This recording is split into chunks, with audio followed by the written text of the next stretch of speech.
Hello everybody, this is Toys R Us, and for this special collection showcase we're going to be looking at some of my Japanese figures released from 1984 up to 1987.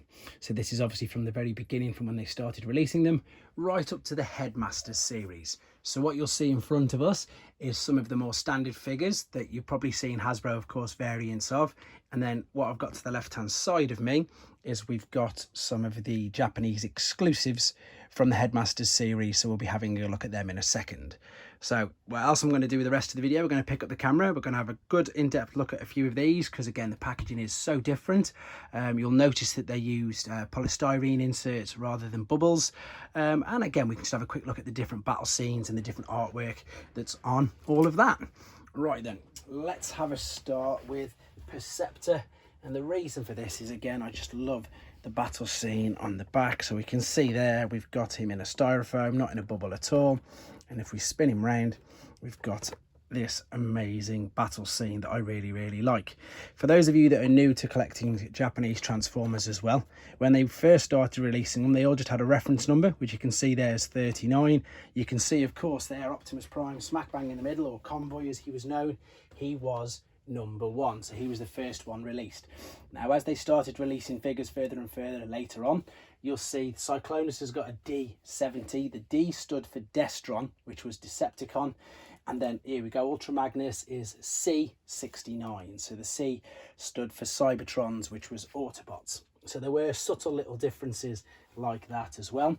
You can also see that it says Scramble City there in the top left hand corner, and that was the cartoon that they were airing in Japan the same time as the Sunbow ones were being aired everywhere else. There is another amazing battle scene. This is of course the Titans, Trypticon and Metroplex, but in their alternate modes. A great battle scene there. There is of course Trypticon there. Let's have a look at what battle scene he's got behind him, and that's the standard 86 battle scene that you would have seen with Metroplex and Trypticon in their base modes. While we're here, let's have a quick look at Overkill, the little cassette, because again you'll see that the little cassettes had their own individual boxes rather than on a card. Funnily enough, I'll show you this while we're here. So yeah, so some of them came packaged individually. Well, in fact, they were all packaged individually in Japan, which is obviously hugely different to Hasbro and the rest of the world. And yeah, as I say, that was a major difference straight away. They came sealed on cards like that, but they also came in little boxes like these. So let's have a look inside. There's always so much paraphernalia and stuff with these. So we've got the wrapped up weapons there. I think this was from a previous seller. This wasn't unused.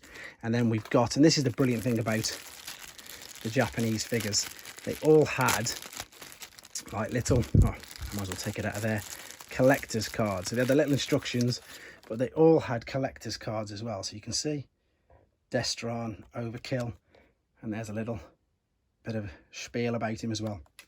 All of the figures had them, so that was another little bonus that they did have. Right, I'm going to pick up the camera in a second then, and we're going to go look at them in a bit more detail, and we'll have a look in a minute to the exclusive ones that are on the right hand side.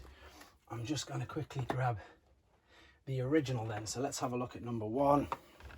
This was, in Japan, he was referred to as Convoy. I've done a video on him, just a quick one, and funnily enough he's referred to as the super launcher because he didn't have a restriction there when he launched Roller Out, and I mean he really does fire Roller Out, so it's worthwhile having a nose at that if you've not seen or heard of the super launcher.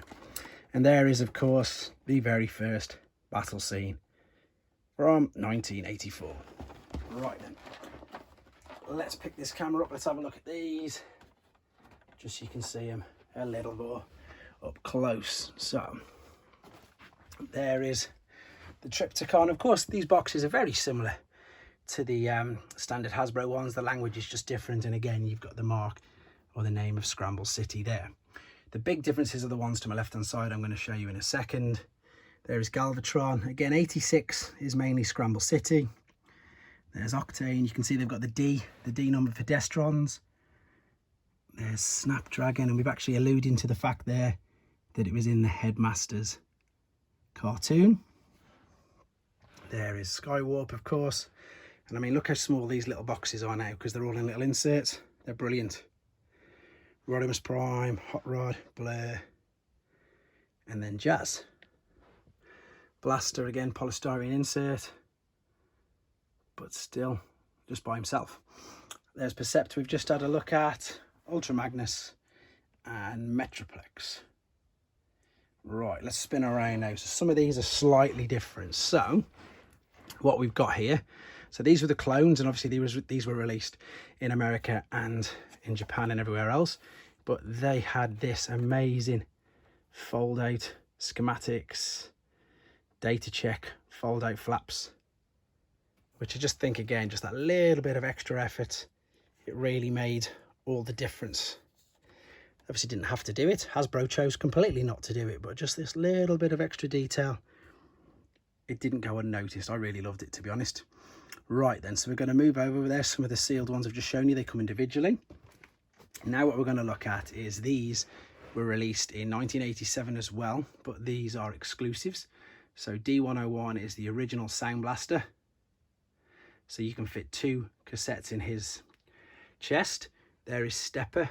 You'll have to forgive me, I'm not transforming him back into car and putting him in his box. He can stay like that. There is one of the Headmaster exclusives that they released by himself, Leon. That is a face as well. That transforms into a head. As I say, in Japan, they released 6 individual Headmasters by themselves, which could be used on any particular Headmaster. Right, now we've got the illustrious Raiden.